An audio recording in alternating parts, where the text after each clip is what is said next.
Statistics Urdu में जिसे शुमारियात कहते हैं, यानी अदाद शुमार करना, काउंट करना किसी चीज़ को। लेमैन को समझाने के लिए हम यही कहते हैं कि counting of science of counting, यानी आपने काउंटिंग करनी है किसी ख़ास सिस्टम के तहत। अब स्टूडेंट्स ने जो डेफिनेशन याद करनी है, उसमें स्टैटिस्टिक्स की जो डेफिनेशन आप लोगों ने याद करनी है उसके लिए ये है कि statistics is a science of collection, presentation, analysis and interpretation of numerical data.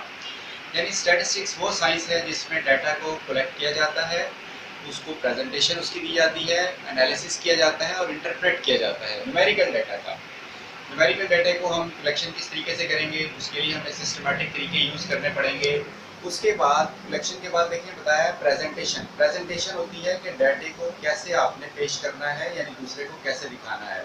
यानी फ़र्ज़ किया आपने अपने कॉलेज के स्टूडेंट्स की एवरेज एज का डाटा कलेक्ट किया कि स्टूडेंट्स कॉलेज में जो एडमिशन लेते हैं उनकी उम्र कितनी है, उनकी एज क्या है, या फर्स्ट करें उनका वेट कितना है, वो आप डाटा इकट्ठा करते हैं, तो ये कलेक्शन है। लेकिन अगर आप किसी खास सिस्टम के तहत कलेक्ट करेंगे क्लास वाइज या सेक्शन वाइज, तो वो डाटा थोड़ी आसानी से कलेक्ट हो जाएगा। फिर उसके बाद सेकंड स्टेप है प्रेजेंटेशन ऑफ डाटा, यानी डाटे को प्रेजेंटेशन यानी बेहतर तरीके से पेश करना है।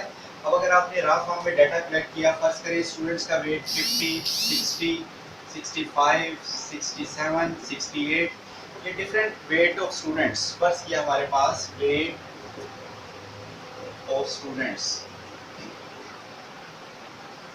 ये मैं स्टैटिस्टिक्स की डेफिनेशन को विद एग्जांपल थोड़ा सा एक्सप्लेन कर रहा हूँ कि अगर आपके पास स्टूडेंट्स का वेट ही आपको चाहिए कि भाई स्टूडेंट्स में किस कैटेगरी के वेट हैं, आप किसी कंपटीशन में लेकर जाना चाहते हैं, तो आपने स्टूडेंट्स के वेट को कलेक्ट करना है, यानी सिस्टमेटिक तरीके से कलेक्शन करेंगे। फिर अब आपने कलेक्शन कर ली, फर्स्ट किया ये आपके पास 100 स्टूडेंट्स हैं, इनका आपने वेट कलेक्ट कर लिया। अब ये डाटा जो है हमारे पास रॉ फॉर्म में है, इसको बेहतर तरीके से पेश करना है, उसे हम कहते हैं प्रेजेंटेशन ऑफ डाटा। उसके लिए हम इसके ग्रुप्स भी बना सकते हैं, इसको ग्राफिकल तरीके से भी पेश कर सकते हैं। तो वो जो स्टेप होगा उसमें हम अरेंज करेंगे, इसको तरतीब से लिखेंगे, उसके बाद इसकी प्रेजेंटेशन होगी, तो वो कहलाता है प्रेजेंटेशन ऑफ डाटा। यानी स्टैटिस्टिक्स के ज़रिए ही हमने collection, presentation and analysis and interpretation of numerical data, ये सारा काम स्टैटिस्टिक्स में होता है।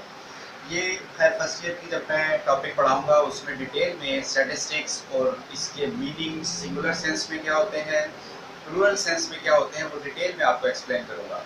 अब इसमें जिस तरह मैंने बताया कि रॉ डाटा आप कलेक्ट करते हैं, फिर उसको अरेंज करते हैं, टेबुलर फॉर्म में उसे कन्वर्ट करते हैं, तो वो सारी उसकी प्रेजेंटेशन हो जाती है। फिर उसके एनालिसिस के लिए उसकी एवरेज फाइंड की जाती है, उसमें डिस्पर्शन फाइंड किया जाता है, तो वो सारा काम उसका एनालिसिस और इंटरप्रिटेशन कहलाता है। अब हम ये तो बेसिक स्टैटिस्टिक्स की डेफिनेशन है, लेकिन इसमें डिटेल में ज़्यादा नहीं जाएंगे। आपको थोड़ा इजी वे में मैंने समझाना है, जो भी स्टैटिस्टिक्स के टॉपिक होंगे उनको आसान तरीके से, ताकि आपको समझ भी आ जाए और आपके एग्ज़ाम की तैयारी भी हो जाए। यानी वैसे डिटेल में जाएँ तो इसमें बहुत डेप्थ है, लेकिन बेसिक चीज़ें आपको बताऊँगा ताकि आप इसको ईज़िली समझ सकें और आपको याद भी हो सके।